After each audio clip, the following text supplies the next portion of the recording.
It's always exciting to find a way to include new music in our programs. But it's very important when you give a new piece that the audience, or indeed the orchestra, won't have heard or played before, it's important to give it the right context. Now, this concert in December that we're doing has music of Dvorak in the second half, and very familiar music by Prokofiev to start with, his classical symphony, as a way to frame the centrepiece of the concert, which is the first performance in England of the second cello concerto by Sally Beamish. Now, Sally is one of the most talented of her generation, and her music is extremely colourful and very attractive, very dynamic music, beautifully written for the orchestra. This second concerto was specially written for the soloist, Robert Cohen, and they've been friends since they were children. Composers have written pieces for their friends all through music history, and of course it makes the most wonderful basis for a piece of new music to have the personality of a particular artist to perform it at the back of your mind as you write it. And this is one of the most personal concertos I've ever come across. He begged her to somehow capture his personality, his attitudes, his background, his roots, which are very varied. And she's honoured his request. It's interesting, this concerto, because it's the same shape as the Elgar concerto. That is to say, rather gentle singing, elegiac music to start with, followed by a very fast, lively movement, then another song, full movement, based on folk song, and then the final movement, which is full of energy and fun and high spirits, evaporating into an extremely passionate, slow coda, just as Elgar's concerto does. So I think we're in for a treat, and I think this music will come across marvellously in the Bridgewater Hall.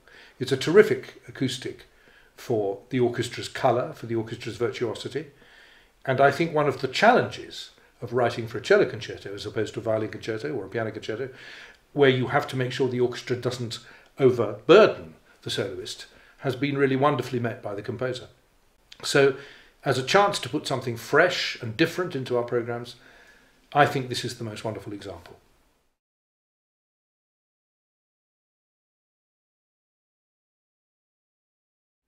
So after that very characterful, original, fresh, personal cello concerto by Sally Beamish, the rest of the concert concerns itself with music by one of my favourite composers, Dvorak. He wrote so beautifully for the orchestra, and above all he was a great tunesmith, wasn't he? Wonderful writer of tunes.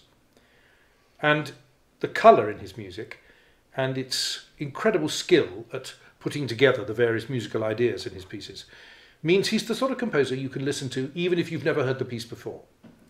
And the second half of this programme we're going to perform one of his very rarely played symphonic poems that tells a story, and we're going to finish with a selection of Slavonic dances.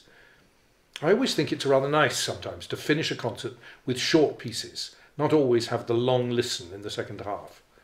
100 years ago it was natural to do that. Nobody ever put the symphony in the second half of the programme. They always did it in the first half. And that's what, in a way, we've done tonight with this new cello concerto in the first half. Now, The Wood Dove is one of a series of symphonic poems that he wrote at the end of his life. By then, he was the most skilled orchestrator in the world. He had a reputation for his ability to colour the orchestra and to suggest the programme underneath the music. And this little symphonic poem does indeed have a rather macabre story, and the sound of the wood dove is very significant in it.